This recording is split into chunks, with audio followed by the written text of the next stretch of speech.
It's Cleveland Indians baseball. Right now, Cleveland has had a very rough week. Last Sunday in Washington, they lost a doubleheader to the Senators.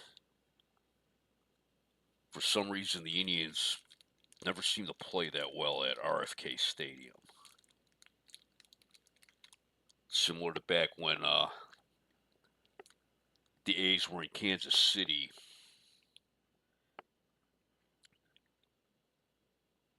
And no matter how good the Indians team might have been,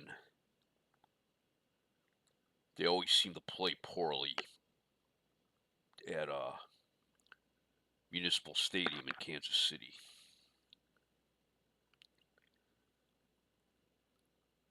Then after that, they went out to Oakland where they were swept in 3 games, including Thursday night when Chuck Dobson pitched no hitter against them. Sam McDowell, who faced Dobson, was asked about the game and said that while he hates losing, he went in to congratulate Dobson and told him that he had thrown probably the best game that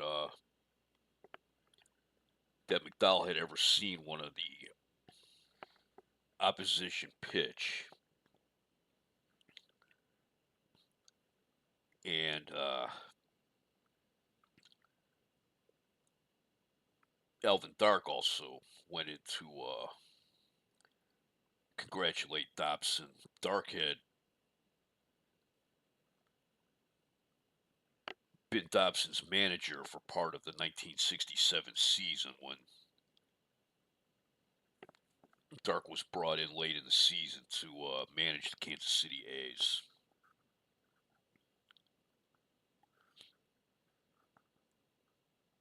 The whole series at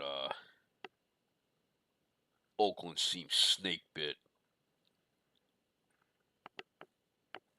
The first 2 games of the series, the Indians lost both of those games by 1 run, 4-3, and then 3-2 in 12 innings. And then after the no hitter, they left Oakland to move on to Milwaukee, where Friday night they were beat by the Brewers 3-2, also in 12 innings.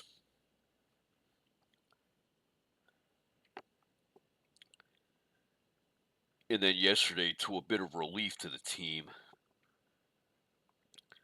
they were rained out.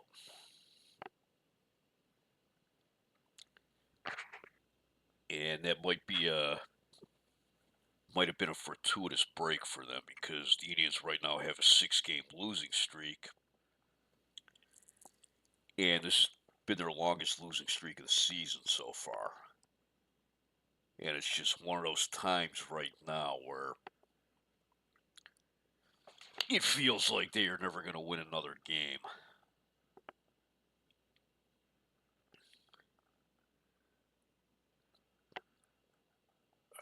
I have to. In some other Cleveland sporting news right now,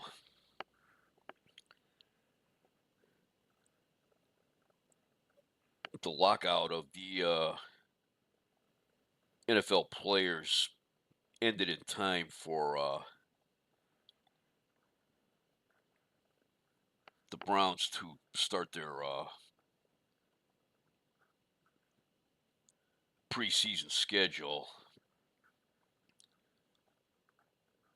And they've had 2 preseason games already. They went out to Los Angeles for one. And yesterday they took on and beat the 49ers at Tampa Stadium. So the fans are getting ready for the Browns. I mean, Browns made it to the postseason last year. But with the state of Bill Nelson's knees and having an untested number 2 quarterback in Mike Phipps, and with the fact that the Browns are in the new AFC and they'll be taking on some teams that they never saw before. They're scheduled against the Jets, who they beat in Super Bowl III, and then 2 games with the Cincinnati Bengals and 2 games with the Houston Oilers, who they're in the division with. They'll also be facing some new opponents like the Miami Dolphins, the San Diego Chargers, the Oakland Raiders, and the Denver Broncos. And some of their old NFL rivals, they'll also be facing the 49ers, 2 games with the Steelers, the Lions, and the Cowboys.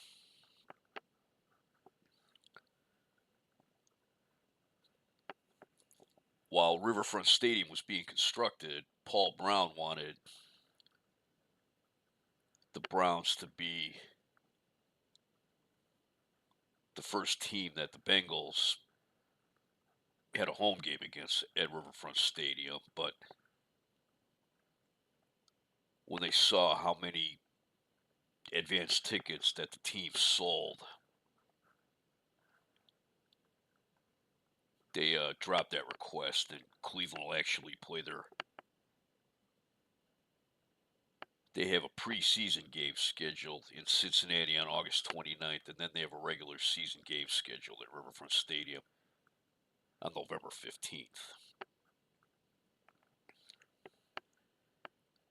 Cleveland also has the Cavaliers starting up. Their roster has been pretty well finalized, and they will begin regular season play. Let me double check the date. October 14th at Buffalo, playing the other new expansion, one of the new expansion team, the Buffalo Braves. Then on October 16th, they go out to Portland to play the other expansion team, the Portland Trailblazers. The Houston expansion team wasn't able to come up with the entrance fund, so they were dropped. So there's only 3 expansion teams starting this year instead of 4. And then October 28th, the Cavs will be playing their first home game in Cleveland at the Cleveland Arena against the San Diego Rockets.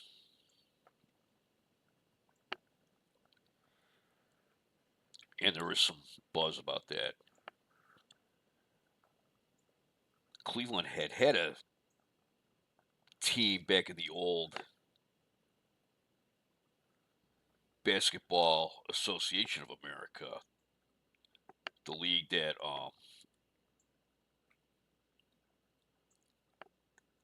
ended up becoming, that merged with the National Basketball League and became the NBA. And they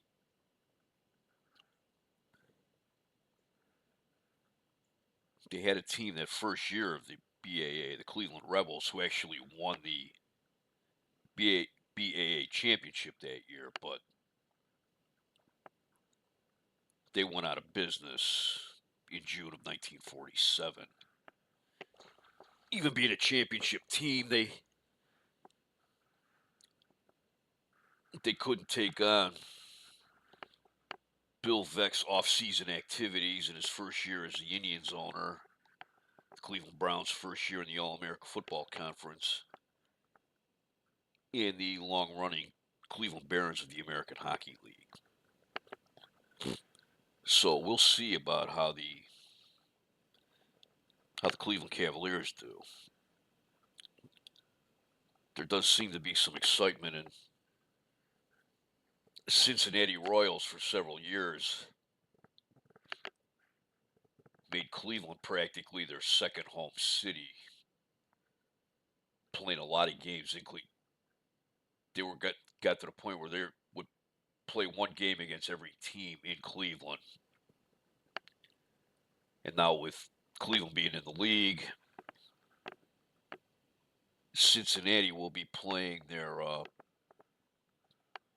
home games on the road, so to speak, in Omaha, Nebraska. It's no secret that the Cincinnati Royals are probably not long for Cincinnati. Their ownership is actively trying to sell the team, and they've made no secret that they will sell to any group, even a group that wants to move the team out of Cincinnati.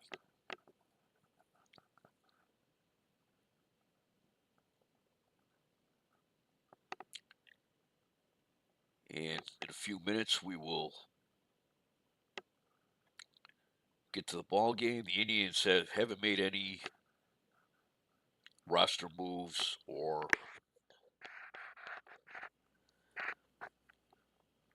any major changes. I think the last roster move they made was releasing Luke Klimchak, who had been with the team. Let's see.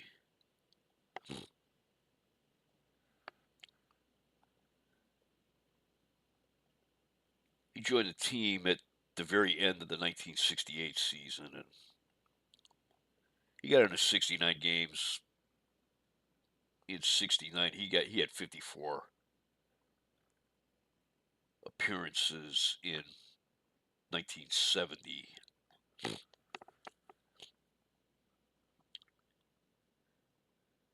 He was used this year mainly as a pinch hitter,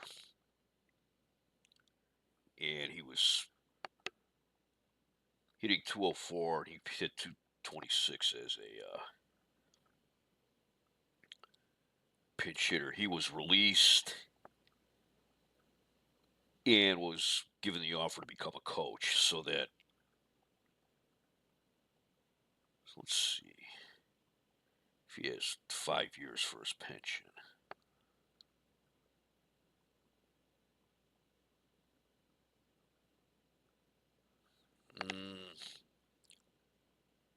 His major league career went back to 1958, but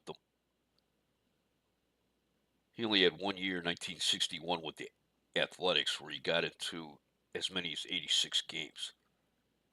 He only had 2 seasons where he had over 200 at bats, so he may need some time on a coaching staff to qualify for his pension.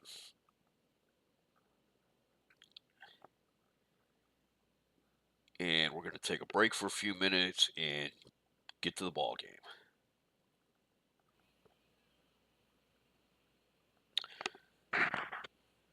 We're at Milwaukee County Stadium as Cleveland Indians will take on the Milwaukee Brewers. Cleveland has lost 6 straight and 8 of their last 10. Steve Dunning takes him out for Cleveland. He's made 13 starts on the year and is 2-2 with an ERA of 4.50. His second start against Milwaukee, he's 1-0 with a 5.40 ERA against Milwaukee. He'll be opposed by Bobby Bolin, who's made 20 starts on the year and is 3-11 with an ERA of 7.19. This is his first start against Cleveland. It's 85 degrees. Wind speed is 7 miles per hour in from right center field.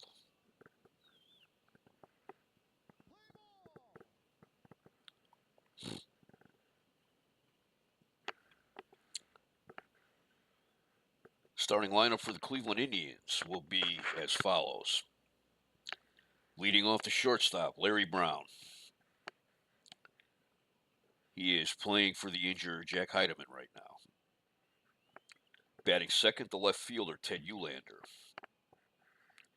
Batting third, the right fielder, Chuck Hinton. Batting fourth, the catcher, Ray Fosse. Batting fifth, the third baseman, Greg Nettles. Batting sixth, the second baseman, Eddie Leone. Batting seventh, the first baseman, Tony Horton. Batting eighth, the center fielder, Buddy Bradford. And batting ninth, the pitcher, Steve Dunning. Elvin Dark has shaken up the lineup a little bit. The Indians, like as I mentioned, they have lost 6 straight, and they've also lost 8 out of their last 11. On defense, the Brewers line up with Mike Hegan at first, Ted Kubiak at second, Roberto Pena at short, former member of the Indians, Tommy Harper at third, Danny Walton in left field, Dave May in center field. He's the brother of Carlos May of Chicago White Sox. Ted Savage in right field. Catching is Phil Roof. And on the mound is Bobby Bolin.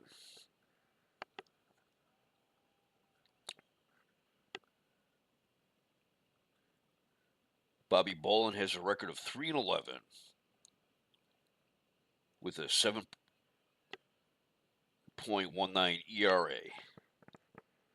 Leading off is Larry Brown, hitting .261, no home runs, 15 runs batted in. First pitch, hits fly ball to right center. May chases, dives, and he makes a diving catch for out number 1. Bobby Bolin in 118 innings has given up 148 hits, 17 of those home runs. He has walked 71 and struck out 58.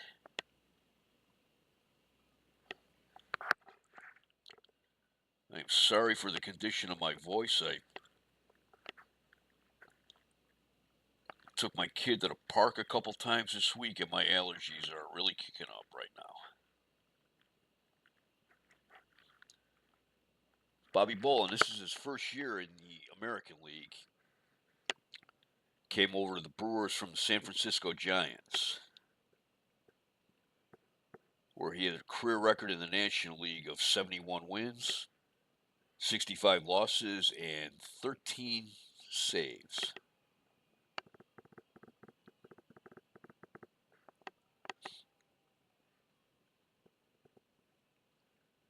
He did some pitching for the Giants in the 1963 World Series and the 1967 World Series. In fact, in the 1967 World Series, he pitched in 3 games, pitched 3 1/3 innings, gave up 1 hit and 1 walk. And he got the win in the game in that series. That was, I believe, when the Giants lost to the Orioles.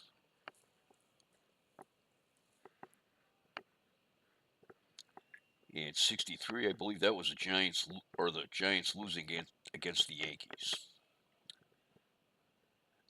All right, here's Ted Uhlaender, the left fielder. He's hitting .310, 10 home runs in, 43 runs batted in. Uhlaender's been a good pickup this season, coming over from the Minnesota Twins along in the trade that also brought Greg Nettles. Here's the 0-2 pitch. It's fly ball to right field. Savage going back to the track. That is gone. Home run, number 11 for Ted Uhlaender. And the Indians take a 1-0 lead.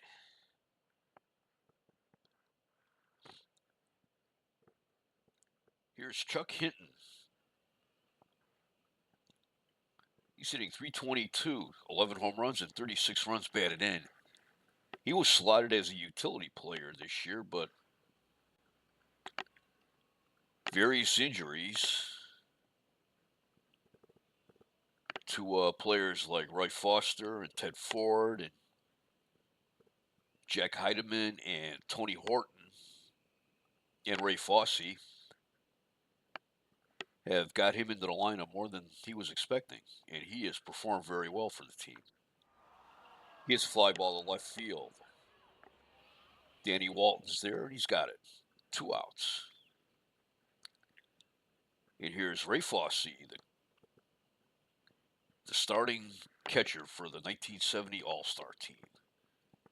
Fosse's hitting .316, 18 home runs, 60 runs batted in. When I was a young kid, Ray Fosse was my favorite player. And I have no idea why he was, but he was. Here's the 0-2 pitch. Strike 3 called.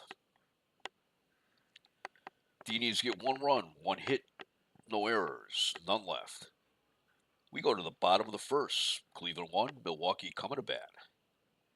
I remember being heartbroken as a young kid in 1974, I think, when Ray Fosse was traded to Oakland for Dave Duncan.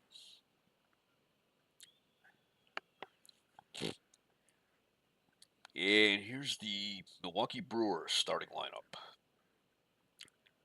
Leading off is center fielder Dave May. Batting second, the second baseman Ted Kubiak. Batting third, the third baseman Tommy Harper. Batting fourth, the right fielder Ted Savage. Batting fifth, the left fielder Danny Walton.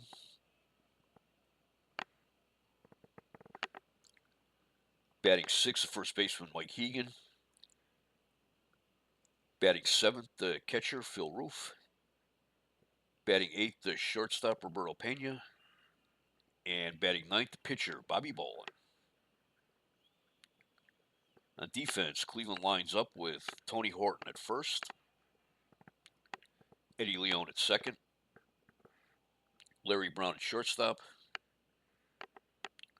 Greg Nettles at third,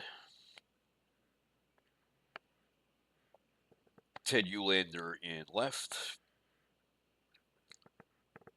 Buddy Bradford in center, Chuck Hinton in right field, Ray Fosse catching, and on the mound is Steve Dunning.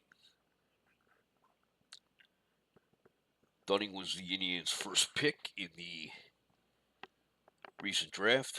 He was a second overall pick just below Mike Cubbage of the San Diego Padres. And Dunning was so impressive that after 2 workouts with the team, before he was going to be sent to Savannah in the Southern League, they decided to bring him right up to the Indians. He has a record of 2-2. He's pitched 72 innings, given up 60 hits, 13 home runs, 43 walks, and 53 strikeouts. Opposing hitters are hitting .235 off him, and he has a whip of 1.431. Right now, his 2 biggest troubles are having issues with his control sometimes,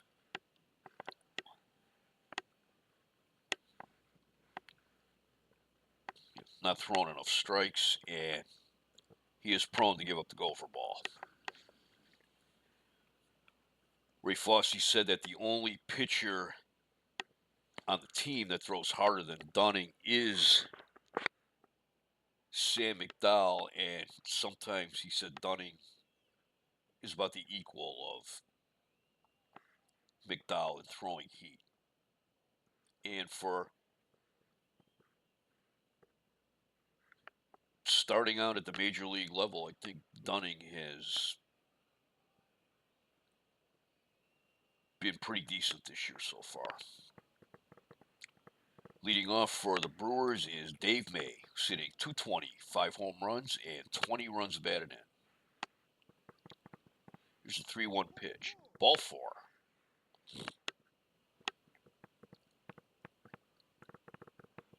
And here's Ted Kubiak, second baseman, who's hitting .242 with 2 home runs and 32 runs batted in. Sitting .308 against Cleveland. In there at the knees, strike 1. Here's a changeup. May goes second. The throw from Fosse. He is safe. And that pitch was called a strike. That is stolen base number 6 for Dave May. It's the 0-2 pitch, fastball. Ball 1. Bringing the heat. That was 95 miles an hour. Ball 2, that was 96. Ball 3. 3-2 pitch. He pops it up. Horton is after it, but it makes the seats.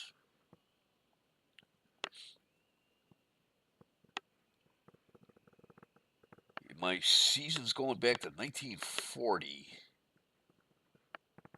I don't believe I've seen anyone reach 100 miles an hour yet on this game. And I'm sure I never have, like, in my dead ball series that right now is in the middle of the 1911 season. All right, runner on second, nobody out. Here's the payoff pitch.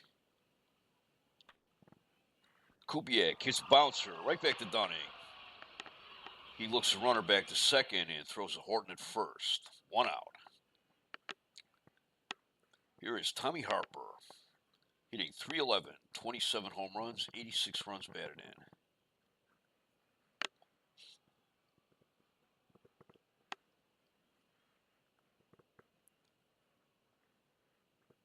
All right, I got Tommy Harper came to the Indians in 1968 from the Reds, where he had a good run with Cincinnati, but he was a major disappointment with Cleveland. He only got into 74 games. He had 95 at bats. He hit 168. So he was left exposed in the expansion draft and went to Seattle last year.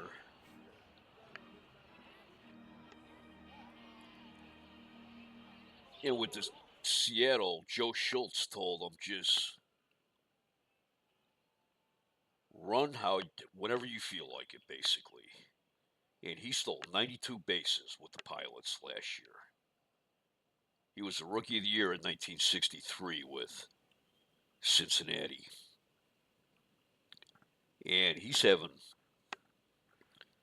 an excellent year with Milwaukee. He has really come back from that disappointing 1968 season. That hit the corner. Strike 1. He has a 6-game hitting streak. Ball 1. At the corner. Strike 2. It's ground ball to third. Nettles up with it. Throw to first. 2 outs. Dave May remained at second. Here is Ted Savage hitting .278. 6 home runs and 27 runs batted in.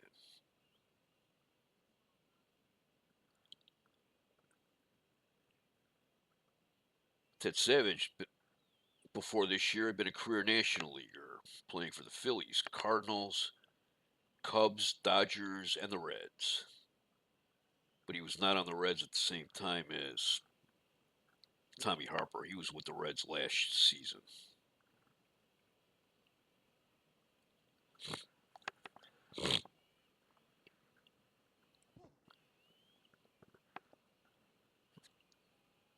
Inside, ball 1. Hits a grounder to short. Brown, up with it. Has a lot of time. Throw to first. 3 outs. No runs, no hits, no errors, and 1 left. We played 1 in Milwaukee. It is Cleveland 1, Milwaukee nothing. In the second inning for Cleveland, it will be Greg Nettles, Eddie Leone, and Tony Horton. Nettles is hitting .244, 21 home runs, and 57 runs batted in. He's hitting just .185 in August. The 0-1 pitch. It's a grounder to first. Mike Hegan has it, and he'll take it himself. 1 out. Here is Eddie Leone hitting .250, 9 home runs and 51 runs batted in. Leone got an extended look as a rookie last season. The Indians management figured, not going anywhere, so let's look at some of these kids. And Leone's been playing pretty well this year. The 0-2 pitch. Hits a base hit into center field. Round first. In the second, he slides, safe with a double. He was out of the box like a shot. That it was going to be a double or nothing for him. Here's Tony Horton, hitting .269, 13 home runs, and 40 runs batted in. Horton's had an injury-plagued season this year, which ironic after last year when he appeared in all but one of the games for Cleveland. Hitting .276 in August. It's a curveball, swing and a miss, strike one. That's high, ball one.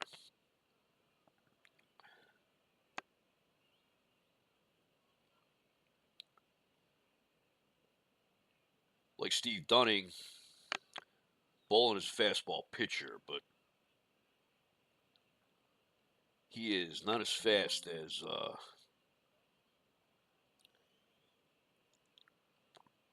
Dunning is, and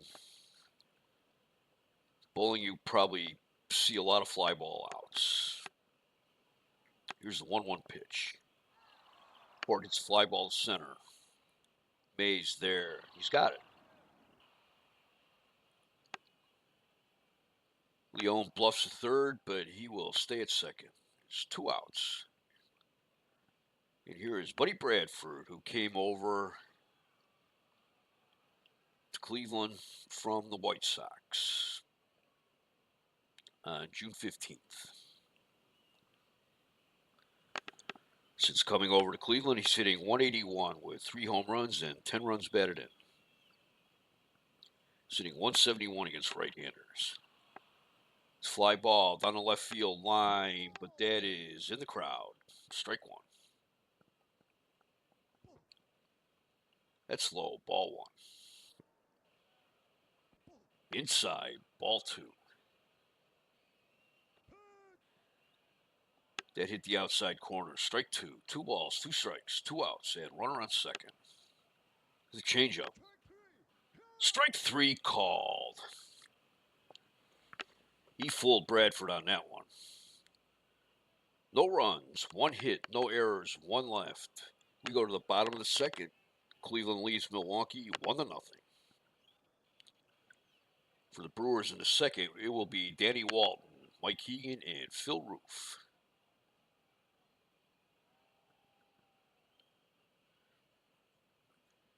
Danny Walton, he's a rookie this year. He made it into 14 games with the Pilots last year. Got to bat 27 times. But he's a rookie this year, and he's hitting .284, 20 home runs, 80 runs batted in. He's another candidate for Rookie of the Year.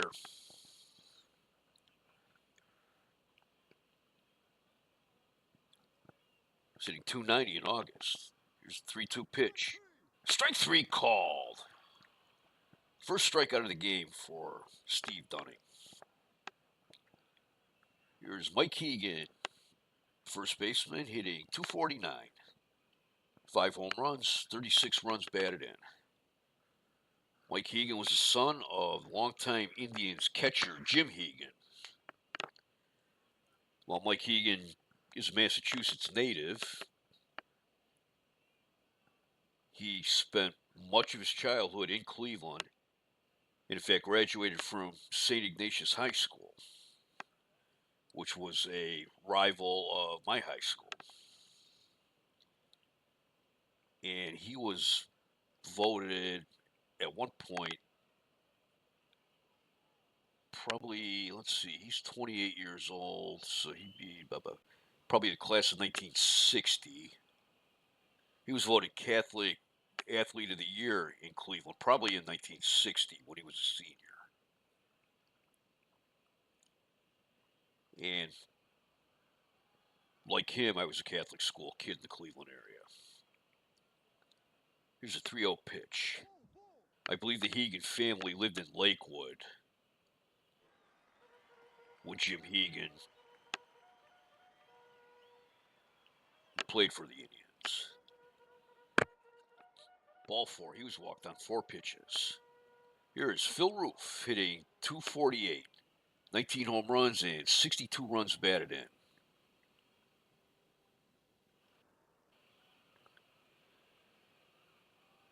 Phil Roof, he actually got into 12 games with the Indians in 1965, year that the Indians nearly won the pennant. And I have to say, I don't remember him playing with Cleveland. I remember being on a team, I think, but I don't. Before that, he had played for the Milwaukee Braves. Got into 1 game with the Angels in '65. Then he got into 12 games with Cleveland in '65. Then he went over to Kansas City, played with the A's, moved to Oakland with them, and then came over to the Brewers in the offseason.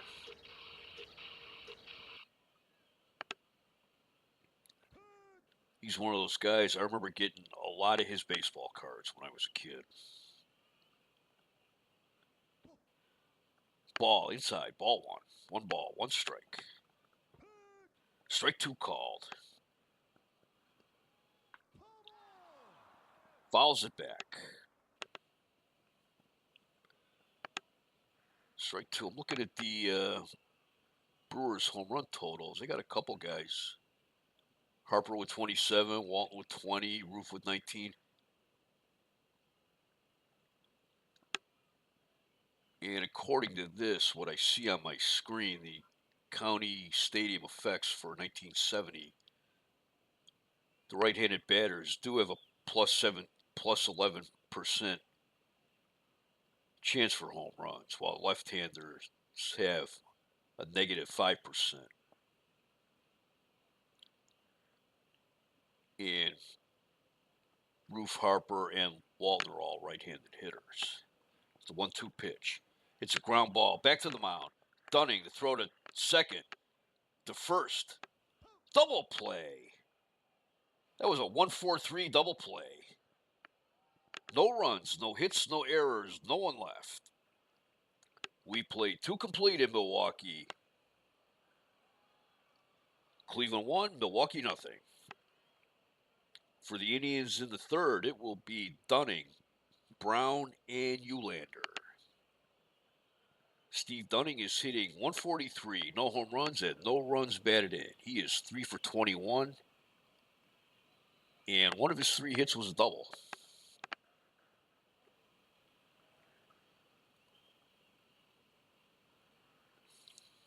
Here's the 1-2 pitch. He hits a base hit in the left field. Steve Dunning with his 4th hit of the year. And 87 degrees here, so I don't think he's going to put on a jacket.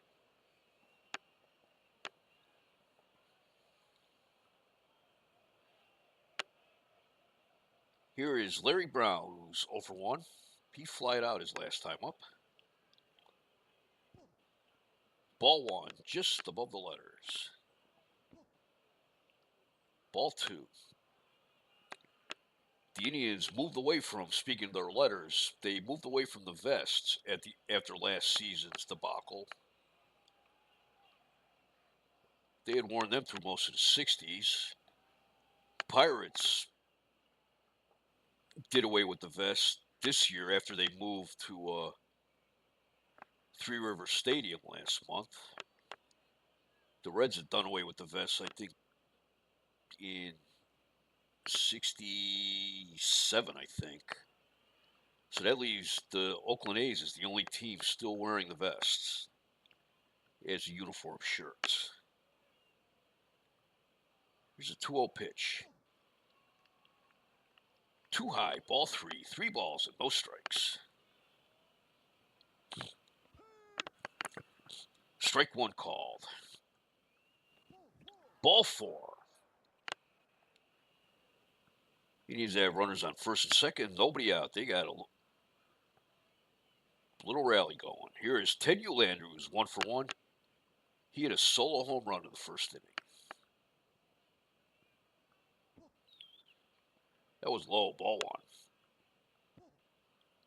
Just missed the corner. Ball 2. Ball 3.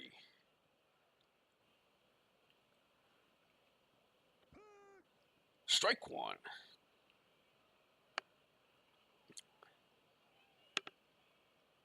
Boland's having a little trouble with his control right now.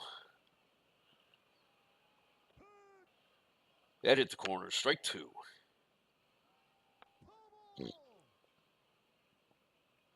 He fouls it back. Count remains full. It's a base hit in the right field.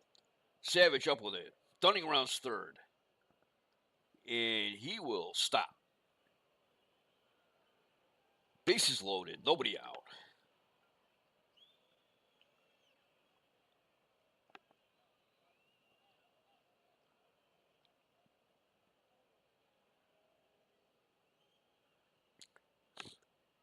And here is Chuck Hinton. So for 1, he flied to deep left last time up.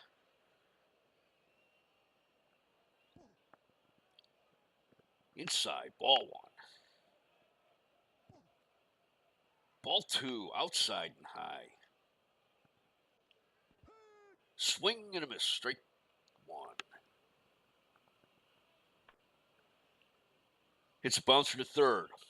Harper to second. To first. Double play. 5-4-3 double play, but Dunning scores. Larry Brown takes third. It's 2-0 Cleveland. No run batted in for Hinton on that one. Here is Ray Fosse, who's 0 for 1. He struck out back in the first. Ball 1. It's a base hit in the left field. Brown scores. Walton's up with it. And the throwback in. Fosse continues to rip Milwaukee pitching. Let's see what he's doing against Milwaukee.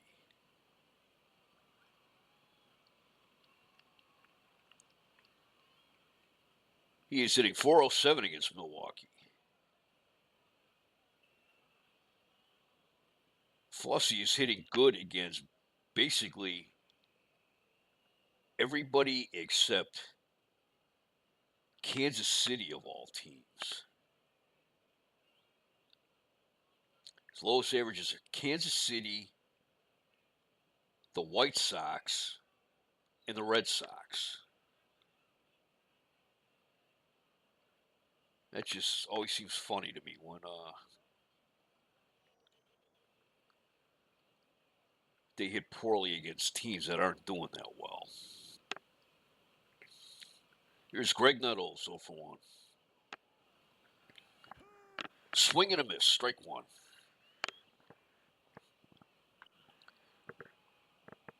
Fouls it back. Strike 2, no balls, 2 strikes. Too high, ball 1. Ball 2.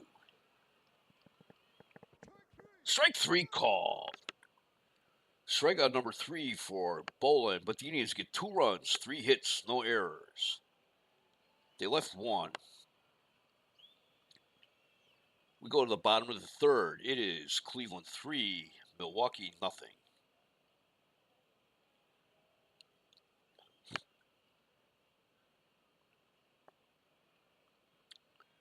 This is a stadium view. I'm probably going to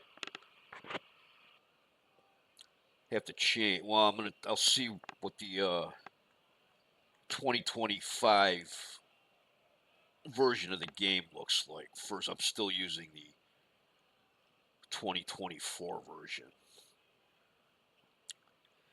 I went to a game in Milwaukee County Stadium once back in 1990. And it made me laugh a little bit because being inside Milwaukee County Stadium, it looked a lot like Cleveland Stadium. It looked like about a 2/3 scale model of Cleveland Stadium. So it looked very familiar-ish to me. And I enjoyed going up there. I saw the Baltimore Orioles beat the Brewers. But I was, the fans there were friendly.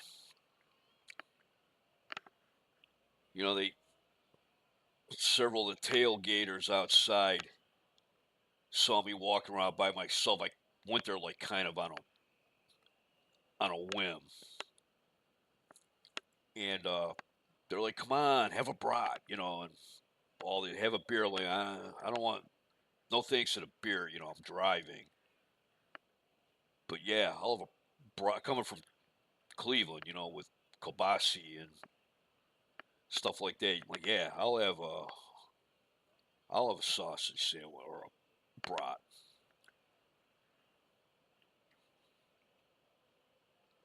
All right, back to my boring tale down memory lane, or back from it actually. Go back to the game. The bottom of the third. For the Brewers, it will be Pena, Bolin, and May. Let me take a look. Bolin. Yeah, he's having some control problems here. He's thrown 55 pitches so far, 39 strikes, 16 balls. He's only walked one. But he seems like he's been pitching from behind a lot. Here's Roberto Pena, who's hitting .222, 2 home runs, 31 runs batted in.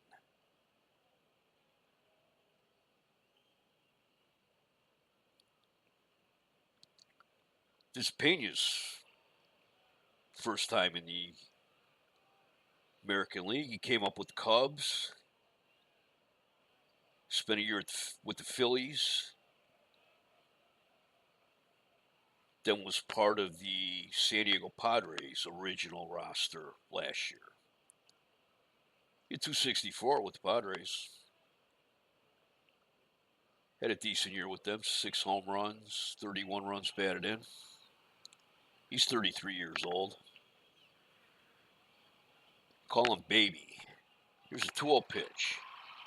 It's fly ball to right field, hitting, drifting back, and he's got it. 1 out. Here is Bobby Bolin, who's hitting .143, 1 home run, 2 runs batted in. He's 4 for 28.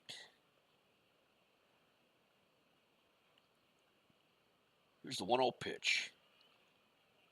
He hits a base hit into center field. That's the first hit of the game given up by Dunning. And each of the pitchers got a hit today.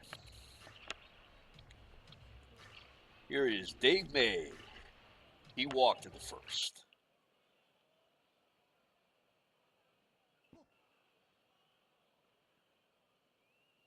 Ball 1.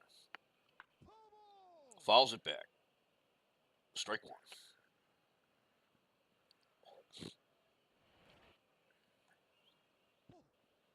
Ball 2. Ball 3. 3 balls, 1 strike. Ball 4. That one almost hit him. That's the third walk given up by Dunning.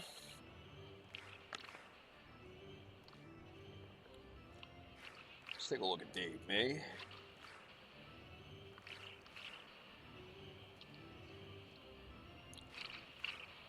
It's his 33rd walk. He's an on-base batting average of .220 and on-base percentage of .325.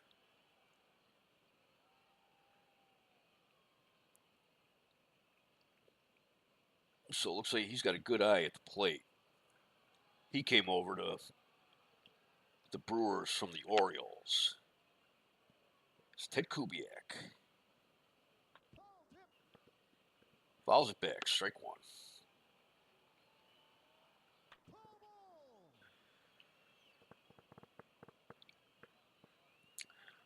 For some reason, I couldn't tell you why.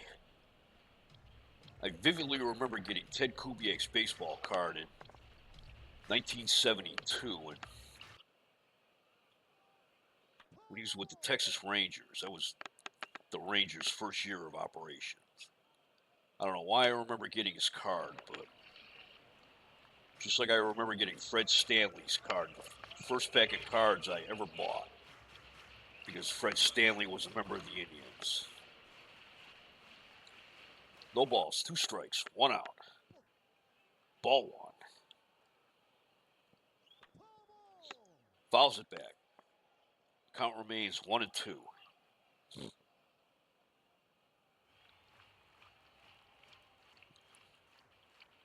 Steve Dunning, they've generally let him pitch about 5 or 6 innings a game. Let's see. 13 starts. He has 74 innings, so yeah, almost 6 innings a game.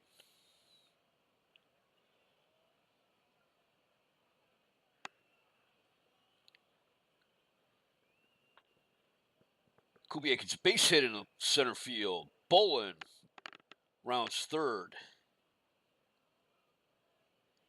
And he scores. It is 3-1 Milwaukee. Buddy Bradford has a lot of range in center field, but he does not have a strong arm. Here's Tommy Harper, who's 0 for 1. He has a 6-game hitting streak. He grounded out the Nettles last time up. Swing and a miss, strike 1.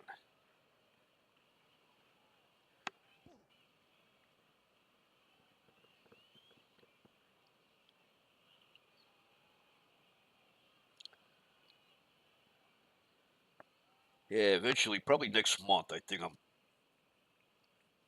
I'll get the 2025 edition of the game.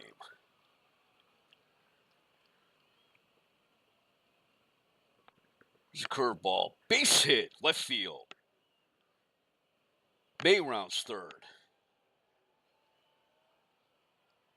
And he scores. It is 3-2 Cleveland. Brewers are rallying. Here is Ted Savage, who's 0 for 1. He grounded out to the shortstop last time up. Fouls it back, strike 1.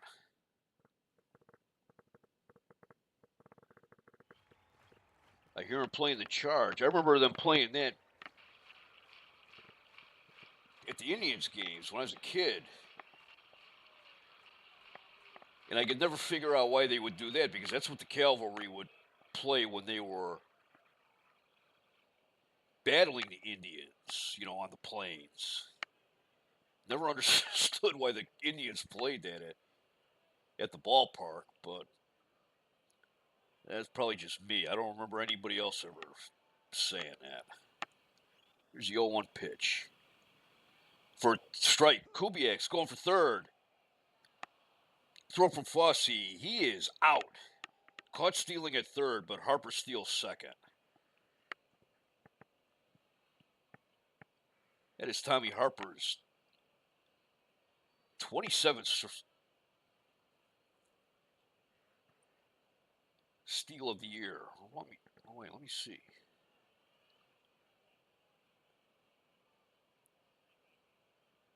No, they did not credit him with a stolen base.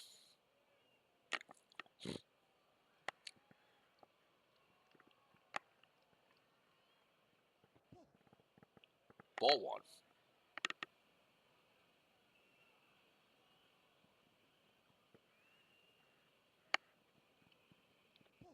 I think sometimes the game credits the trailing runner with a stolen base, and sometimes they don't. 2-2 pitch. Ball 3. Full count, 2 outs. Runner on second. Fly ball to right. Hitting's after it, but it makes the seats.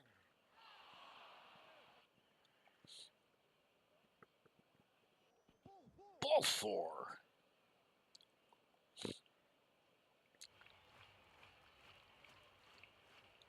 And Dunning's having some issues in the bottom of the third, just like Bolin was having them in the top of the third. Here's Danny Walton, who's 0 for 1. He struck out last time up.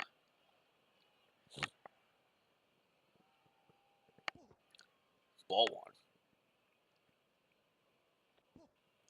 Ball 2.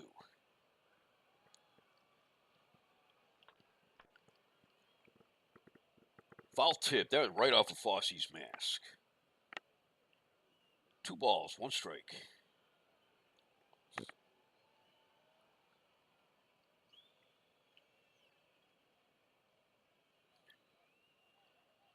All right, they're going to.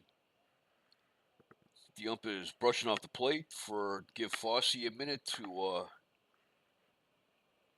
stop the bell ringing in his head. Or as Joe Garagiola might say, that he could count his fillings after getting hit in the mask. Ball 3, 3 balls, 1 strike. It's base hit in the left field. This should tie the game. Harper rounds third. He scores, and we're tied at 3.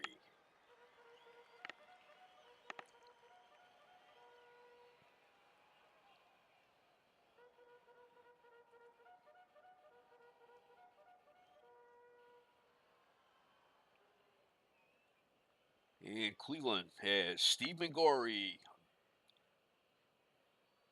warming up in the bullpen. Mingori, he is brand new to the big leagues. He had 5 shutouts for Savannah this year in the Southern League.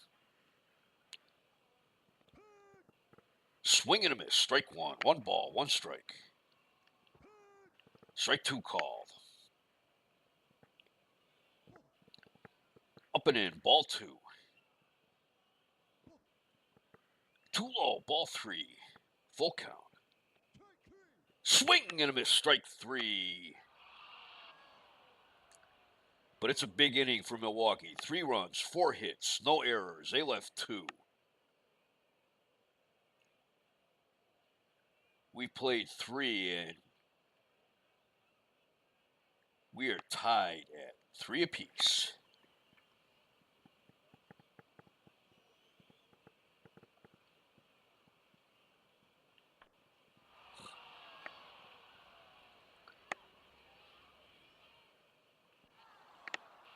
Top of the 4th, Eddie Leone leads off with a fly out to center field.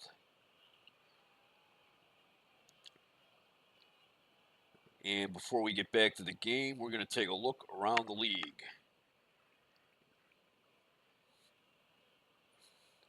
I apologize for that. I hit the wrong button.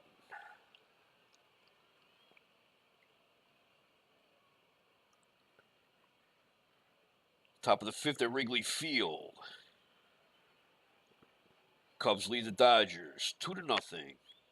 That is Sandy Vance against Joe Decker.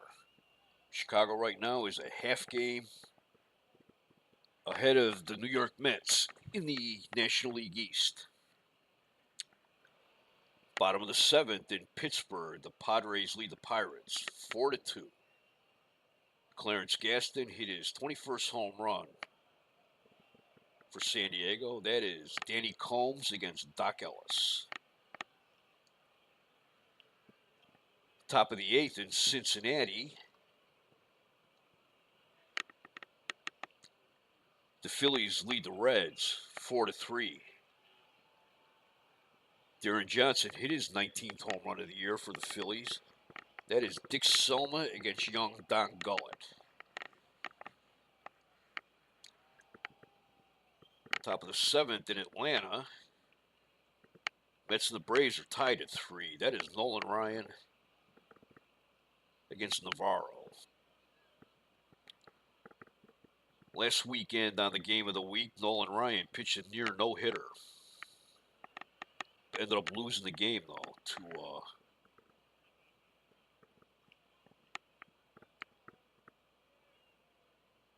the Cubs, I think.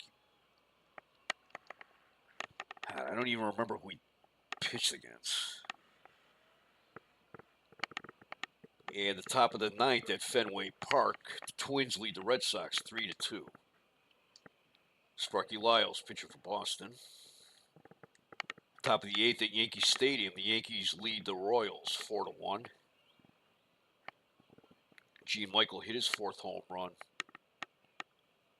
for the Yankees, and Steve Klein is pitching for New York. Bottom of the 7th in Washington, the White Sox and Senators are tied at 2. That is Wilbur Wood against Casey Cox. Top of the 3rd in St. Louis. Giants lead the Cardinals 6-3. That is Frank Rehberger against Jerry Royce. Bottom of the 5th in the Astrodome. The Expos lead the Astros 2-1. Or 2-0, sorry. John Bateman hit his 12th home run for Montreal. That is Steve Renko against Larry Durker. A couple of young phenoms there. And we're back to Milwaukee. One out in the top of the 4th, and here is Tony Horton, who's 0 for 1. Here's a 2-0 pitch. It's fly ball to left field. Walton is there, and he's got it. 2 outs. And here's Buddy Bradford, who's 0 for 1. It's a 3-1 pitch. It's fly ball into deep. Left center. That ball is going. It is gone. Home run for Buddy Bradford. His 4th home run of the year for Cleveland. And the Indians retake the lead, 4-3.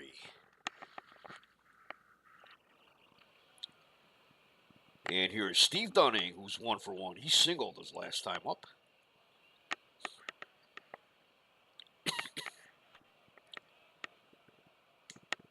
It's a grounder to short. Pena to his left. Throw to first. 3 outs. But the Indians get 1 run, 1 hit, no errors, no one left. We go to the bottom of the 4th. It is Cleveland 4, Milwaukee 3.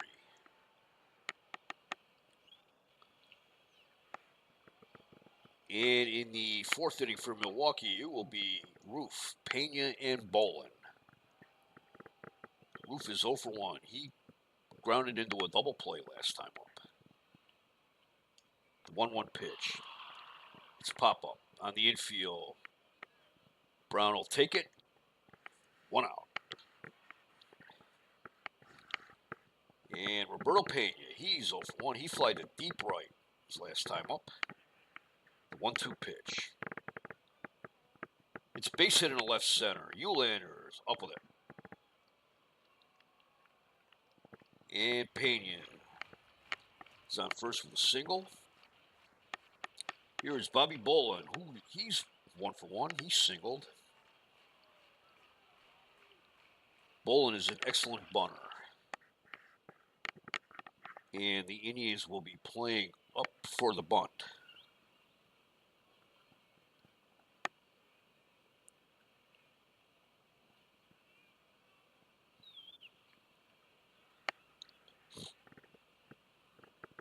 There goes Pena. Flossie's throw in the center field.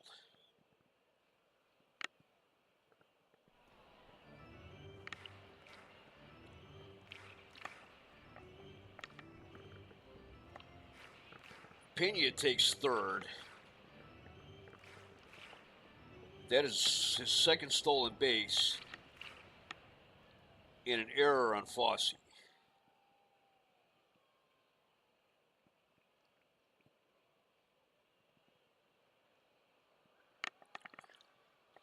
So runner on 3rd, 1 out. Possible squeeze play now.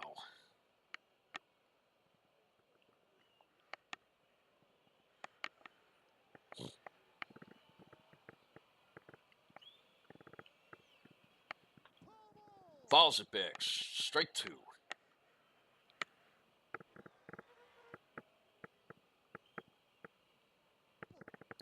Ball 1.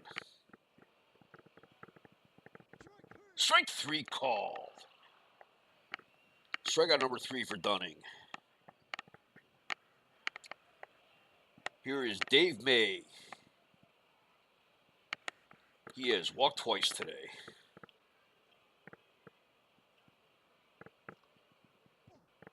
Ball 1. fly ball down the left field line. Eulander's after it, but it makes the seats. Ball one, strike one. Strike two called.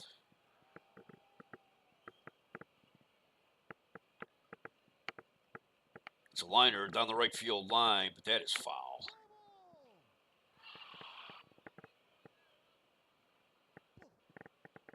Ball two. Ball three, full count, 2 outs. Runner on third, the payoff pitch. Strike three, swung and a miss. Strikeout number 4 for Dunning. Brewers had no runs, 1 hit, 1 error, 1 left. We played 4. It is Cleveland 4, Milwaukee 3.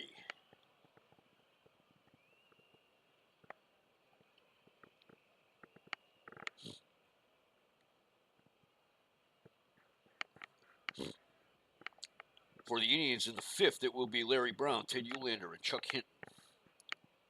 Larry Brown is 0 for 1. He had a flyout and a walk. He scored in the 3rd. Strike 3, caught the corner. Strikeout number 4 for Bolin. Here is Ted Eulander, who's 2 for 2. He hit a solo home run and he singled. 2-1 pitch. It's bouncer up the middle. Pena to his left. Throw to first. 2 outs.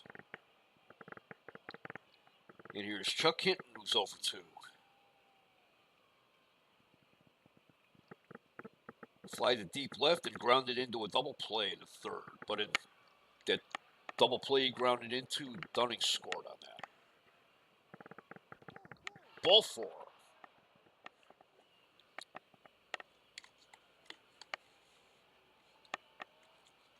Runner on first. 2 outs. And here is Ray Fosse.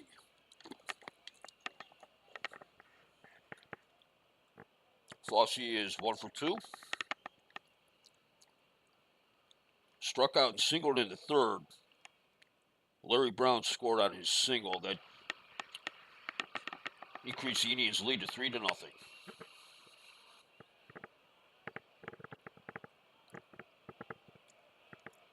Fouls it back. Strike 1.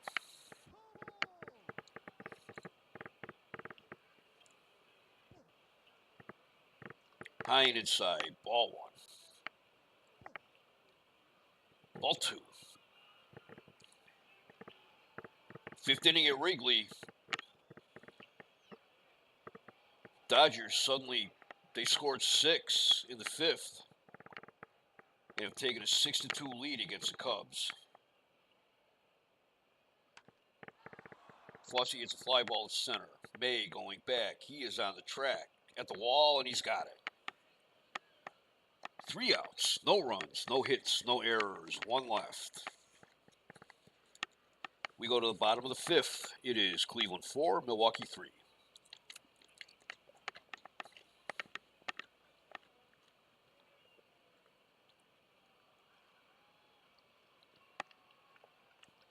Steve Dunning is back out. I have a feeling this is going to be his last inning today.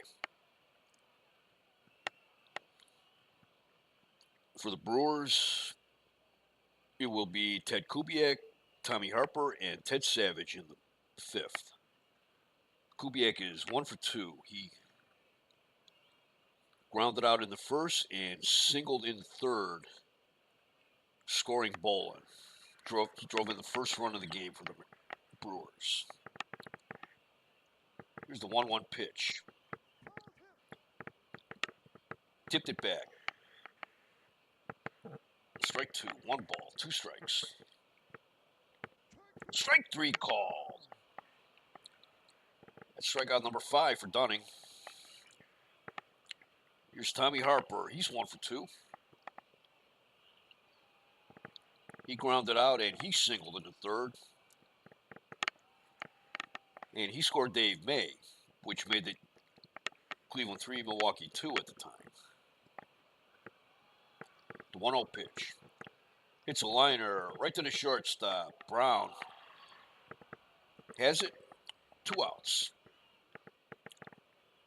Game just underway in Anaheim at the Big A.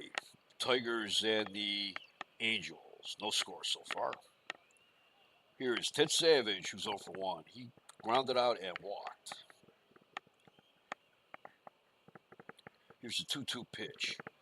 It's a fly ball to short left field. Uhlaender coming in. He's got it. 3 outs. Nothing across for Milwaukee in the 5th. It's the Indians 4, the Brewers 3. We have an official game here in Milwaukee.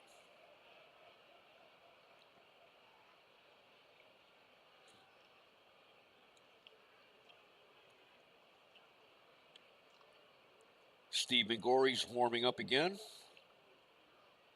And it looks like that will be all for Dunning. For the Indians in the 6th, it will be Nettles, Leone, and Horton. Greg Nettles is 0 for 2. Grounded out, and he struck out. Greg Nettles, he got off to a very poor start with the bat, hitting 194 in April. And Alvin Dark called him into the office and assured him that to just play his game. He is penciled in as the regular third baseman this year. And he told him just play your game, concentrate on your fielding too, because he's an excellent third baseman, and the hits will come. And he had a good month at the bat in May, June, and July. He's struggling in August. He's slumping a bit, but they stayed with him, and his confidence never seemed to waver. Here's the 1-2 pitch. It's a slow roller to short. Pena, throw to first. Bang, bang, play. Safe! Oh, he should have been out on that one. That looks like a bad call. But that's a base hit for Nettles. Dave Bristol's out there arguing that one, but he's going back. Mike Hegan came in. They pushed Hegan away.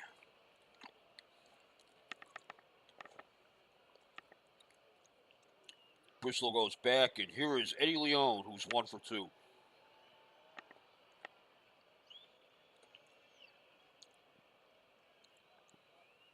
He doubled in the 2nd and flied to deep center in the 4th.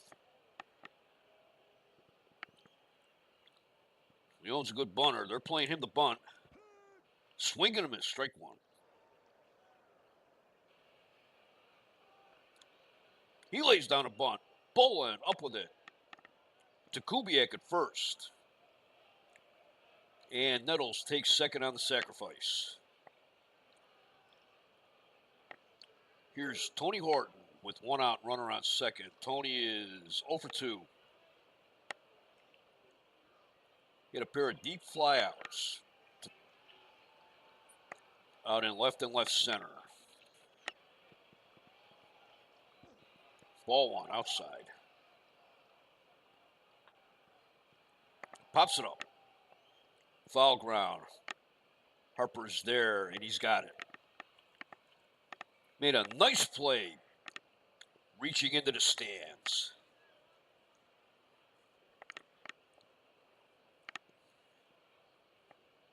Web Gem, even though Web Gems didn't exist in 1970. Here is Buddy Bradford, who's 1 for 2. He homered in the 4th, which broke the 3-3 tie.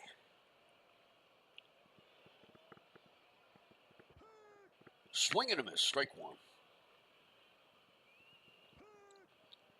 Swing and a miss. He chased one out of the zone. Strike 2. Here's the 0-2 pitch. Strike 3 called. No runs, 1 hit, no errors, 1 left. We are in the bottom of the 6th. Cleveland 4, Milwaukee 3. Cleveland has 4 runs, 7 hits, 1 error. They've left 4 on base. Milwaukee has 3 runs, 5 hits, no errors. They've left 4 men on base. Cleveland scored 1 in the first. Ted Uhlaender hit a solo home run. Then they scored 2 in the third. With the bases loaded, Chuck Hinton grounded into a double play. Steve Dunning scored. Larry Brown moved to third. And then Fosse singled, scoring Brown. That made it 3-0 Cleveland. And in the bottom of the third, runners on first and second, 1 out. Ted Kubiak singled, scoring Bolin. Then Tommy Harper singled, scoring Dave May, made it 3-2.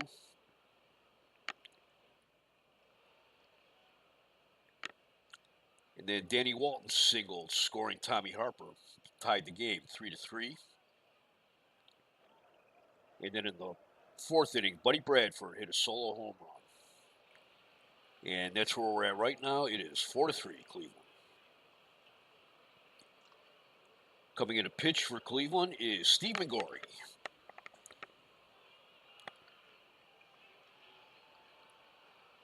This is Mingori's 3rd appearance.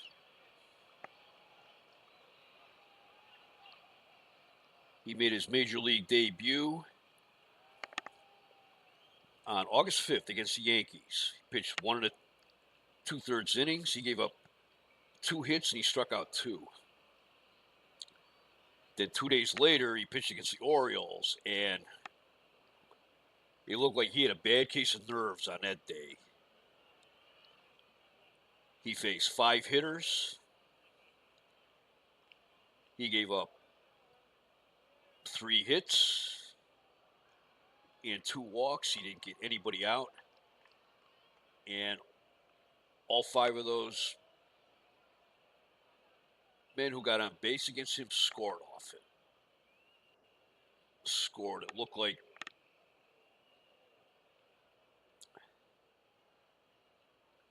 It looked like he just, it suddenly hit him. He was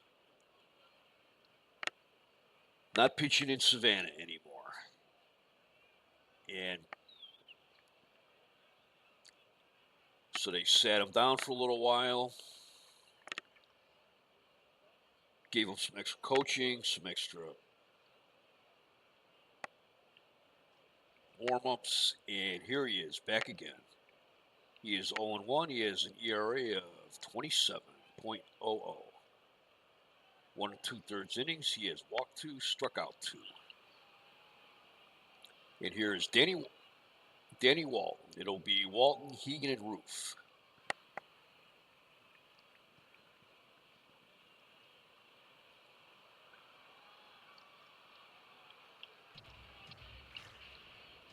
Steve Mingori was working with Cot Deal, the Indians pitching coach.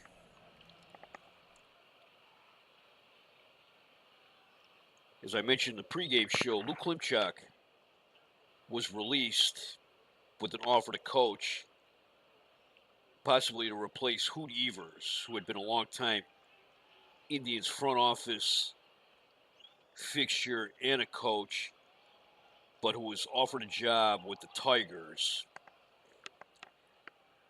and kind of reluctantly left Cleveland to go to Detroit. And he said the only reason why he would pick Detroit over Cleveland was Detroit was the organization that he came up with. So the Indians management and Alvin Dark gave Evers their blessing, and Hoot Evers is back with the Tigers now. Mingori with the 2-0 pitch. Walton hits a base hit in the left field. Here's Mike Hegan. He's 0 for 1 today. Walked and struck out.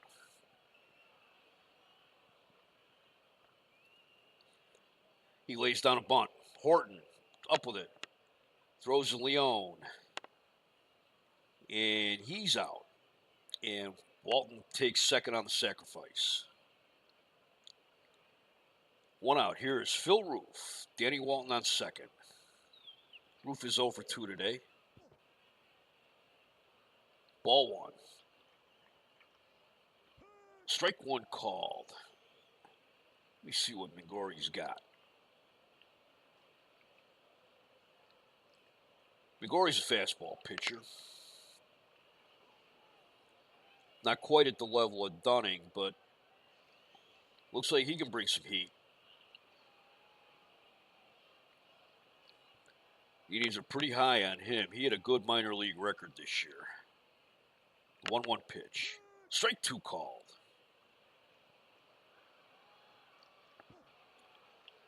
Ball two. Ball three. Ball four.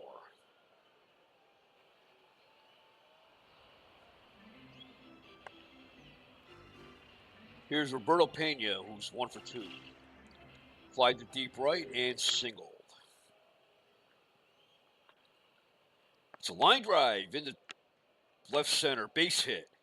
This should tie the game. Walton rounds third. He's heading for home, and they just throw it into the cutoff man. We're tied at 4. Here's Bobby Bolin, who's 1 for 2. Singled and struck out. Bolin's a good bunter. They're playing him in for the bunt. Swing and a miss, strike one. He lays one down. McGorry, the throw to third. Got him at third.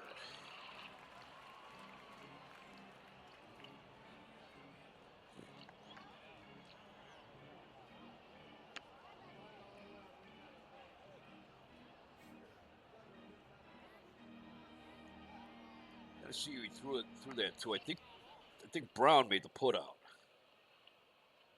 Yeah, Brown made the put out there. That was a gutsy play by McGorry. So the Brewers have runners on first and second, 2 outs, and here is Dave May, who's 0 for 1. He has walked twice and struck out.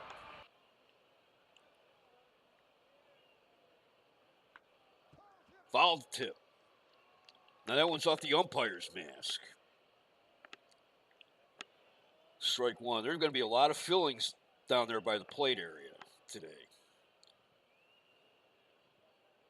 The 0-1 pitch. Just low, ball one.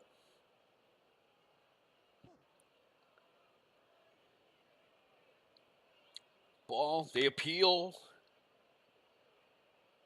Third base ump said he held up. Ball two. Inside, ball three.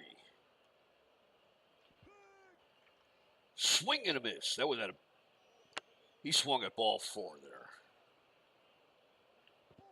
Ball four. And the bases are loaded for Ted Kubiak.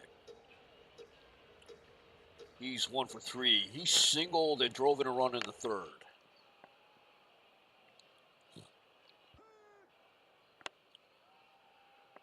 At the belt, strike one. It's fly ball in the right field. Hitting, coming in, he's got it. 3 outs, 1 run, 2 hits, no errors. They leave the bases loaded. We have played 6 in Milwaukee. We are tied at 4.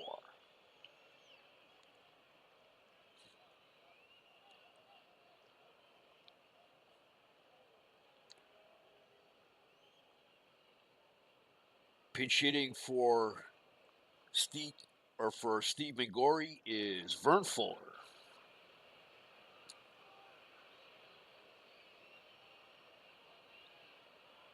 Fuller's having a tough year with the Indians this year.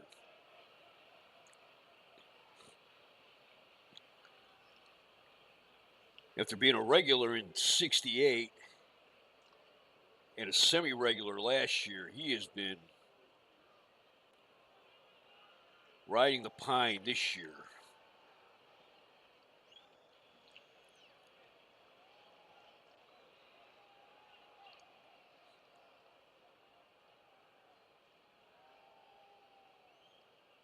He got into a couple games at second base and shortstop,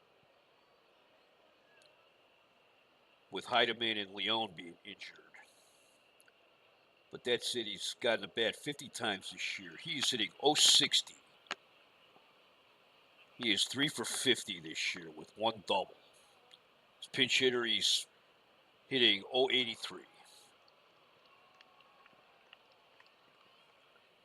Here's the 0-2 pitch. Hits fly ball to right field. Savage is there, and he's got it. 1 out. Here's Larry Brown, who's 0 for 2. He walked in the third. The 2-0 pitch. Hits a bouncer to first. Hegan is up with it, and he'll take it himself. 2 outs.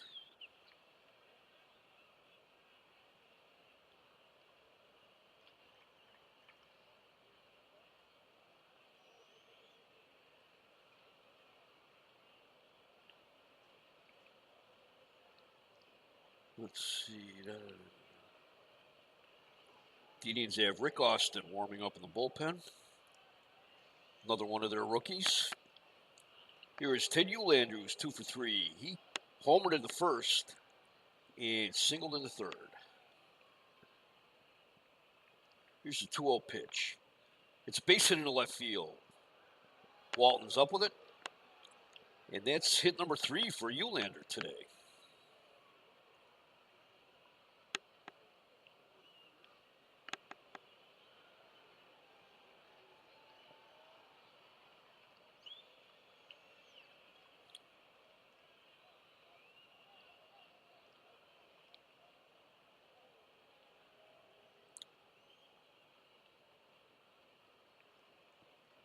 This is Uhlander's 12th game where we got 3 hits. Here is Chuck Hinton, who's 0 for 2 today. Ball 1. He hits a base hit in the left field. Walton up with it. Uhlander around second. He is going for third. And Walton throws it into the cutoff man. We have runners at the corners. And Ray Fosse is up. Fosse's 1 for 3. He singled in the third, driving in a run.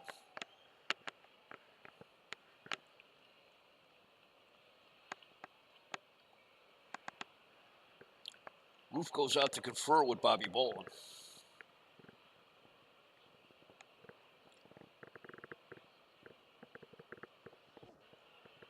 Ball 1, outside. Ball 2, way outside ball 2. Hits fly ball to center. Mays backing up on the track, and he's got it. He makes the catch to retire the side. No runs, 2 hits, no errors, 2 left. We go to the bottom of the 7th. And we are tied at 4.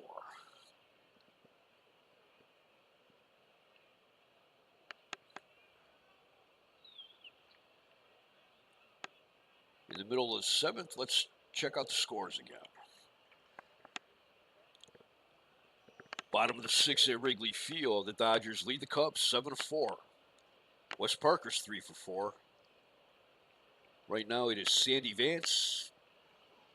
He was called back up quickly after Bill Singer went on the disabled list.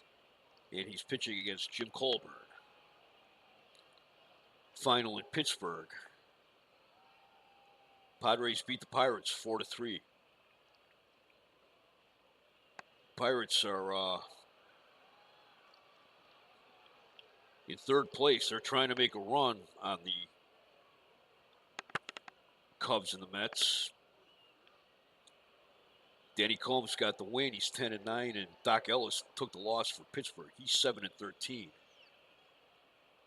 Final in Cincinnati. Ooh, the Reds came back and beat the Phillies 5-4. Young Dave Concepcion went 4 for 5. Wayne Granger gets the win for the Reds. He's 3-2. Dick Selman takes a loss for the Phillies. He's 8-8. Final at Fenway. Twins beat the Red Sox 6-2. The killer, Harmon Killebrew, hit his 34th home run. Bill Zepp got the win for the Twins. He's 9-2. Another nice-looking rookie. No report on who the losing pitcher for the Red Sox was. Final at Yankee Stadium, the Yankees beat the Royals 4-1. Jake Gibbs went 3 for 5. Steve Klein takes the win for the Yankees. He's 4-4. Spoiler alert, Steve Klein, future member of the Cleveland Indians. And Johnson takes the loss for Kansas City. He's 6-10. Final in Washington. The White Sox beat the Senators 5-3. Louis Aparicio hit his 4th home run of the year for the White Sox. And Wilbur Wood got the win. He's 6-7. Top of the 9th at the Astrodome. Expos and Astros tied at 2. That is Claude Raymond and Fred Gladding. Top of the 3rd in Anaheim. The Tigers and Angels. No score. That's Mike Kilkenny against Rudy May. Top of the 3rd in Oakland. A's lead the Orioles 1-0. Felipe Alou hit his 10th home run. Alou hit a 2-run homer against Sam McDowell the night that Chuck Dobson threw his no-hitter against the Indians. That is Dave McNally against Raleigh Fingers. And it's the bottom of the 7th here at County Stadium. Rick Austin's coming in to pitch for Cleveland. He's making his 20th appearance of the year. He was called up from Wichita on June 16th after the Indians traded Barry Moore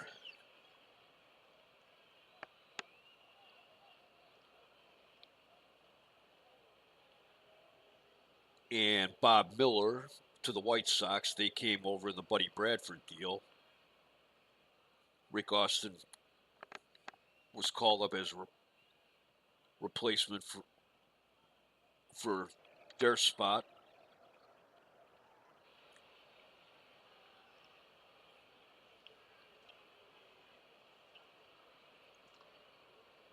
And let me see.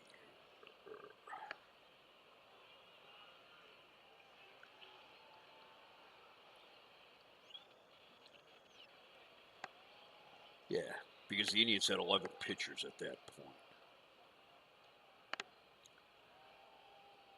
Austin has a record of 1 win, 2 losses, 2 saves. He's an ERA of 5.11. He has pitched 44 innings. He's given up 59 hits, 11 home runs, 14 walks, 37 strikeouts. So that's been his troubles so far, has been giving up hits and the gopher ball. The bullpen has been one of the weaker aspects of the Indians' game this year. For the Brewers in the 7th, it will be Tommy Harper, Ted Savage, and Danny Walton. Harper is 1 for 3 with a single. And he drove in a run in the 3rd inning. Here's the 0-1 pitch. It's fly ball in the left field. Eulander is there, and he has it. 1 out. And here's Ted Savage. He's 0 for 2.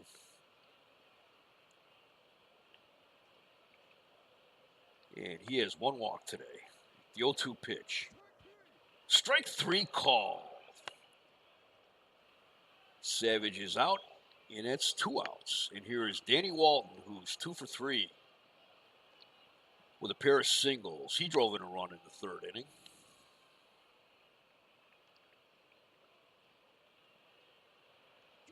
Strike 3. Swing and a miss. 3 up, 3 down. Nothing across for Milwaukee. Rick Austin getting 2 strikeouts. We played 7 in Milwaukee, and we are tied at 4.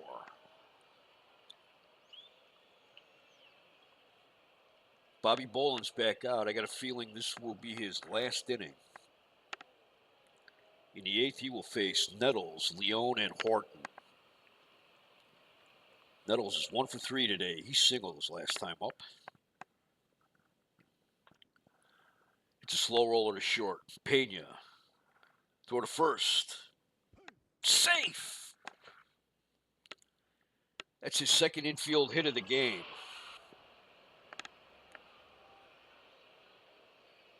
Last time up, he had a infield hit, but it looked like that was a bad call by the ump. Here is Eddie Leone, who's 1 for 2. Hit a double, a flyout, and a sacrifice.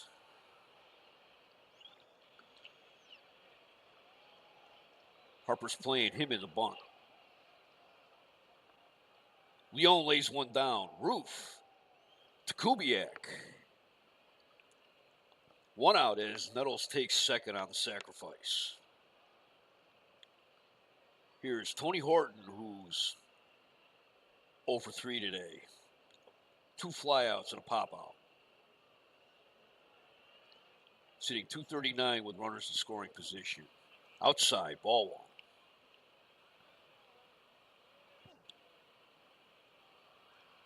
Too high, ball 2. Swing and a miss, strike 1. Strike 2 called. He got a piece of it. Count remains 2-2. It's a pop-up. Pena will take it, and it's 2 outs. Here comes Dave Bristol, and that will be all for Bobby Boland. John Gellner coming into pitch. Gellner's making his 48th appearance this year. He has a record of 2-1, an ERA of 4.91. He has 62 and a third innings. He's given up 76 hits. 8 of those home runs. He has walked 21 and struck out 34.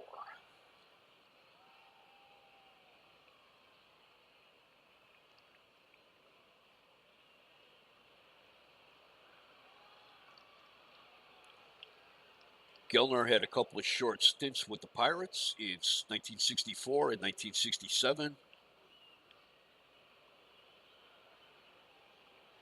And was a regular member of the Seattle Pilots bullpen last season. He is 27 years old.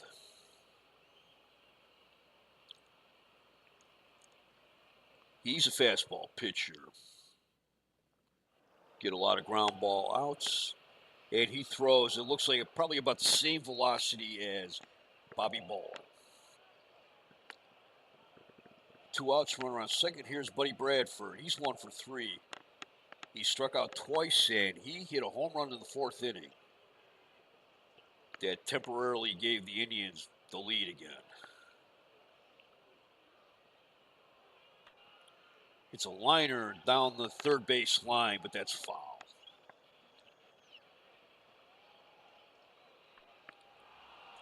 It's fly ball into left center.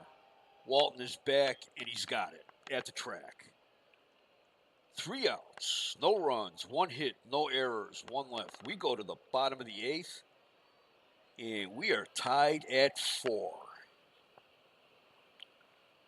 For Milwaukee in the 8th, it will be Mike Hegan, Phil Roof, and Roberto Pena.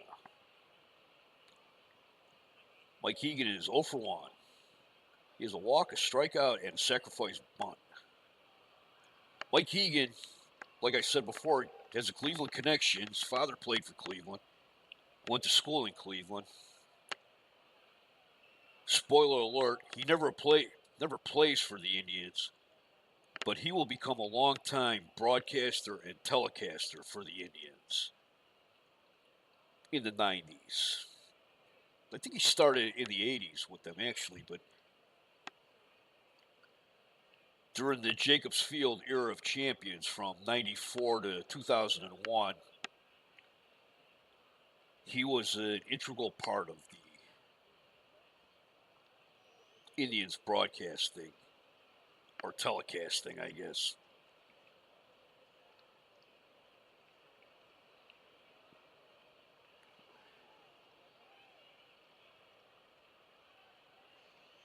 Yeah.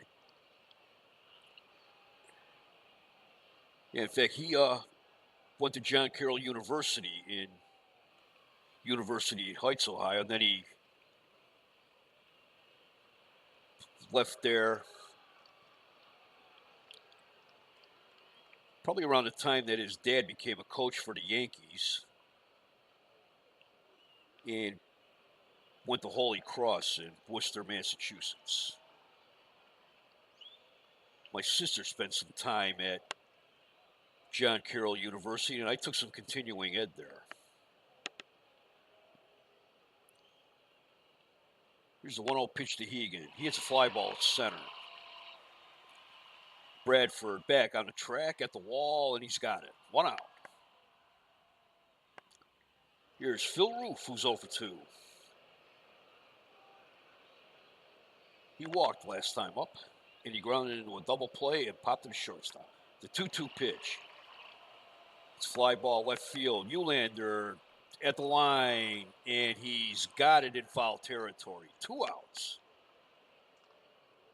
And here's Roberto Pena, who's 2 for 3 today. He singled in the 4th, singled in the 6th, and he drove in the tying run in the 6th inning. And that's where we're at right now, 4-4. The 1-0 pitch hits a grounder to third. Nettles up with it. He's got all day. To first, 3 outs, nothing across for the Brewers in the 8th. We have played 8 innings, and we are tied at 4. Going into the 9th, for the Indians, it will be the pitcher spot, Larry Brown and Ted Uhlaender. Cleveland has 4 runs, 10 hits, 1 error. They've left 7. Milwaukee has 4 runs, 7 hits, no errors. They've left 7. And pinch hitting for Rick Austin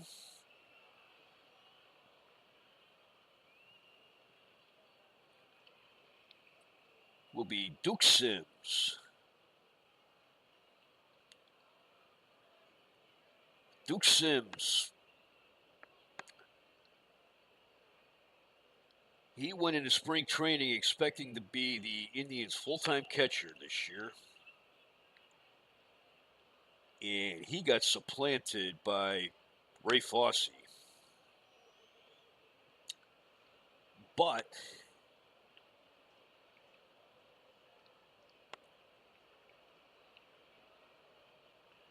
Simmons has been able to get into a lot of games, filling in for Fosse when he was hurt. Also helped fill in for Tony Horton when he was hurt. And he also filled in the outfield when Ted Ford and Roy Foster was hurt. So all in all, he's having a pretty good year for the Indians. Even though he's not a regular this year, he seems like he's made the best of it. He is hitting .267, 17 home runs, and 51 runs batted in. As a pinch hitter, he is hitting .273 with a home run and 2 runs batted in. He's 3 for 11 as a pinch hitter. Here's a 2-1 pitch. Fouls up to the catcher. Roof in foul ground. He's got it. 1 out. Here's Larry Brown, who's 0 for 3. He did have a walk in the second inning. The 3-1 pitch. It's fly ball to left. Danny Walton's coming in. He's got it. 2 outs.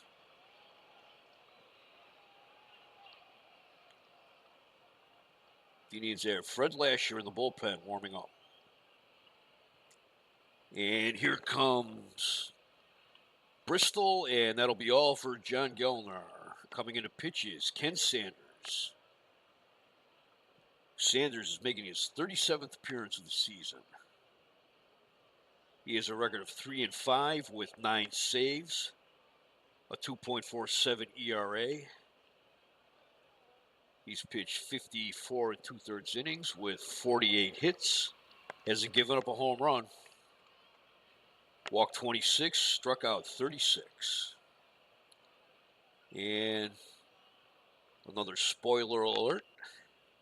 Ken Sanders, future member of the Cleveland Indians.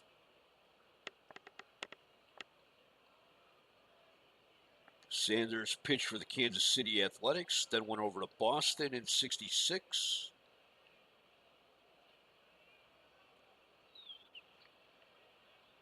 And was reacquired by the A's when they moved to Oakland in '68.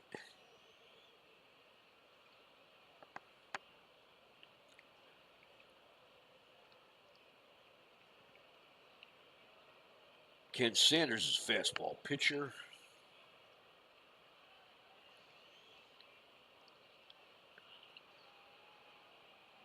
And he is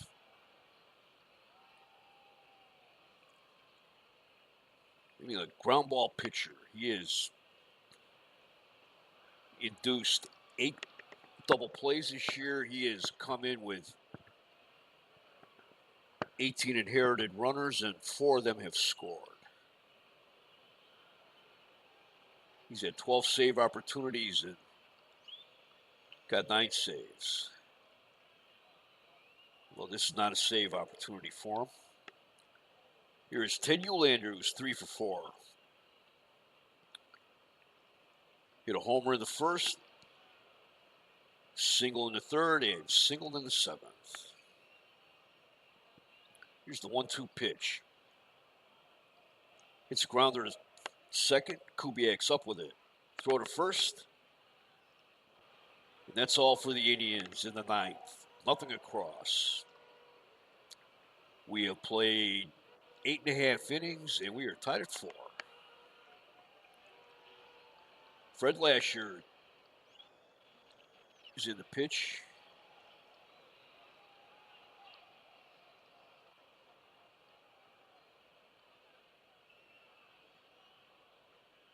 Fred Lasher came to the Indians in May in a trade with the Tigers. The Indians traded Russ Nagelson and Billy Rohr to Detroit for Lasher.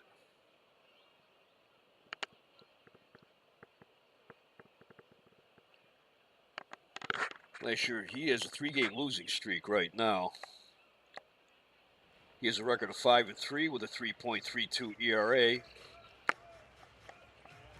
He's pitched in 59 2/3 innings. Gave up 50 hits. He has walked 37. He has struck out 48.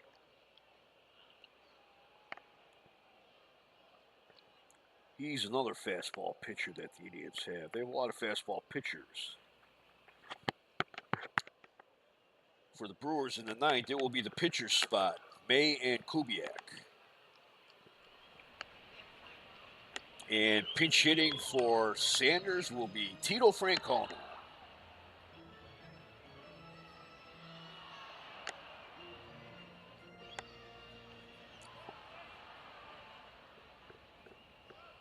Francona, he's an old friend of the Indians. He came over to Milwaukee from Oakland this year. He played for the Indians from 1959 until 1964. And he he had a run of 6 good years with Cleveland. He's also played with the Orioles, the White Sox, the Tigers, the Cardinals, the Phillies, the Braves, and the A's. He is 37 years old, and his major league career goes back to 1956 with the Orioles. He's hitting .235, no home runs, 2 runs batted in. As a pinch hitter, he's hitting .250 with 2 RBIs. The 0-2 pitch. Swing and a miss, strike 3. And here's Dave May, who is 0 for 1. He struck out and he walked 3 times today. The 2-2 pitch. Strike 3 call. And here's Ted Kubiak, who's 1 for 4. He singled in the 3rd, driving in a run. The 1-1 pitch. It's a base hit in the left field. Uhlaender up with it. And Tommy Harper's up. He's 1 for 4. He singled in the 3rd, driving in a run. According to this, he has 6 game-winning RBIs on the season. Says he can win it with a homer. Might be able to win it with an extra base hit. Fouls it back, strike 1. Ball 1 in the dirt. Ball 2 out.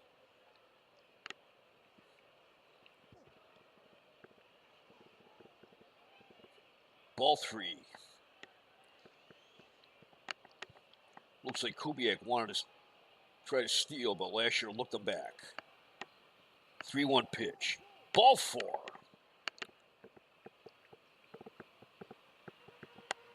Two outs, tied in the bottom of the 9th. Runners on 1st and 2nd, and here is Ted Savage, who is 0 for 3 today. He had a walk, and he has 5 game-winning RBIs on the season. Up, they're calling him back, and Russ Snyder will pinch hit.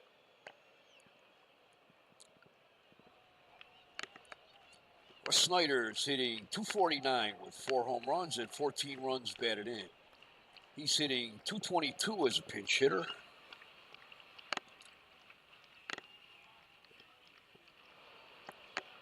Russ Snyder, he was traded to Milwaukee from the Indians just as the season was about to start.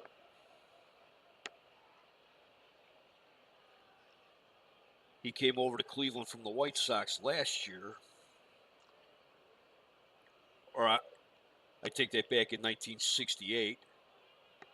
And he played with the Indians in 1969, hitting .249 for them. Here's Russ Snyder. I tried to look up the details of the trade that brought him and Max Elvis to Milwaukee, but Baseball Reference is acting real goofy for the moment. He's 2 for 9 as a pinch hitter, hitting .306 in August. Swing and a miss, strike 1. That caught the black, strike 2.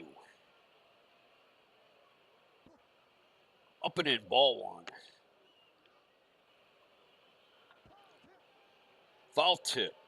Count remains 1-2. That caught the corner, strike 3.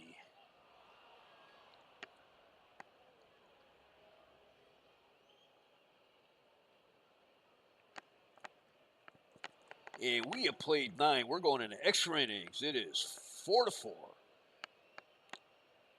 Coming in to pitch for Milwaukee is Dick Ellsworth. He's making his 4th appearance.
an ERA of 5.59.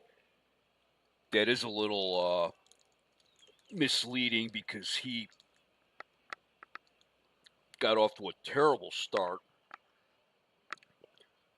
They sat him down for a couple weeks, and it was similar to with Steve Mingori. Cotillo worked with him, and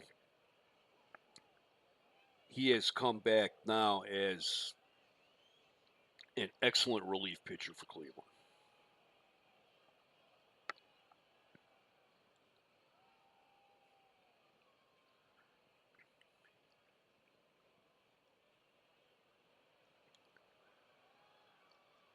They started pitching him again in the middle of May, and he has been excellent since then. Although he does have a 2-game losing streak going on.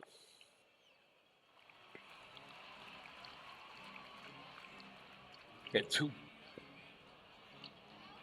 fairly decent outings, one against the Orioles and one against the Senators, but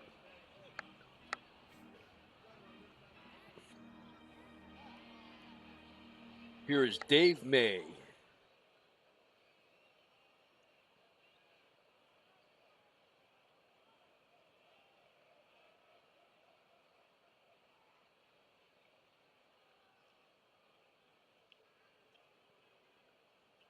Yeah, the Indians, they had 3 runs, 4 hits, no errors, and they left 2 on base in the 13th inning. Dave May is 0 for 3. He has struck out 3 times today. The 0-2 pitch. It's slow roller to short. Brown up with it to first. 1 out. And here's Ted Kubiak. He's 3 for 6. Singled in the 3rd, driving in a run. Singled in the 9th, and singled in the 11th. It's a base hit into center field. That's his 4th hit of the game.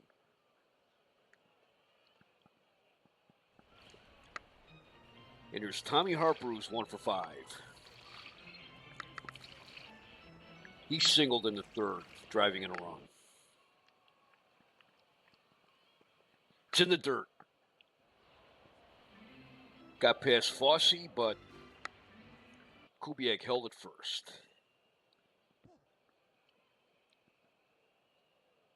Down by 3 in the 13th inning. They are not taking any chances on the base paths right now. 2-0 pitch.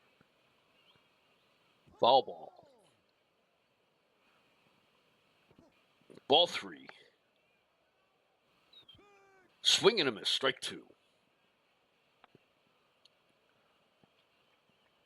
Fouls it back. Count remains full. 9th inning in California. The Angels lead the Tigers 6-1. Ball 4. Oh. And here is Gus Gill pinch hitting for Lou Krause. Gus Gill represents the tying run.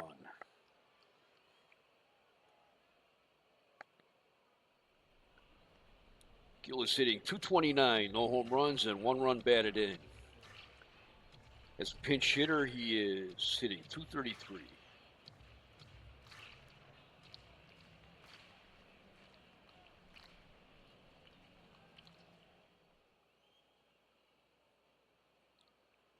Gill got into 39 games with the Indians in 1967.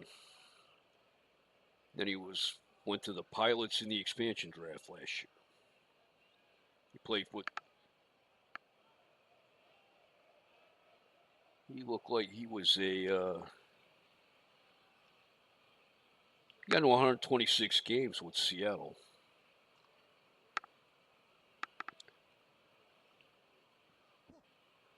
Ball 1. Oh. Strike 1 below the belt. Man, these bullpen guys, they kill me sometimes. Swing and a miss. Strike 2. Ball 2. And Higgins, like I said, after the first month of the season, he's been pitching good. Oh, ball 3, full count. Fouls it back. Full count, 1 out. Ball 4. Oh. Bases loaded. 1 out, and here's Danny Walton. 2 for 5. He has 20 home runs on a year. He could win this with a grand slam. Oh. He struck out 3 times today, but he's got 8 game-winning RBIs on the season. That's at the knee. Strike 1. Check the swing. They appeal. No swing. Ball 1. Ball 2. Oh, ball 3. Liner in left field. Base hit. Eulander's up with it. Walton in with a double. Kubiak scores. Harper scores, and it's 7-6.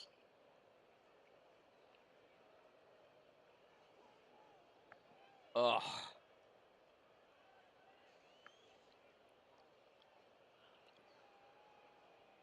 Vince Colbert's getting up to warm up. Oh. Here's Mike Hegan, who's 0 for 3.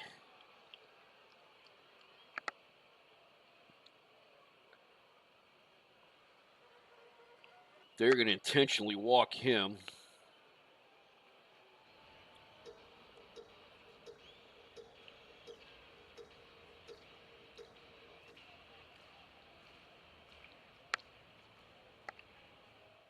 They're going to play the infield in. Cut off the tying run at the plate. Here's Phil Roof, who's 0 for 4. He has a pair of walks. One of those was intentional. Fossey goes up to talk to Higgins.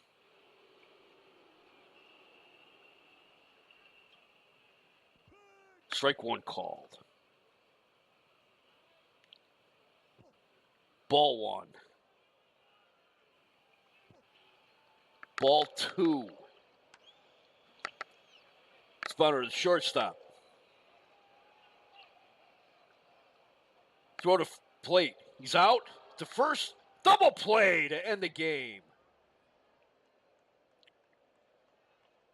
Larry Brown with his throw to the plate. 6-2-3 double play. That'll end the game. Cleveland wins 7-6, breaking the 6-game losing streak. I'm going to need a moment after this game.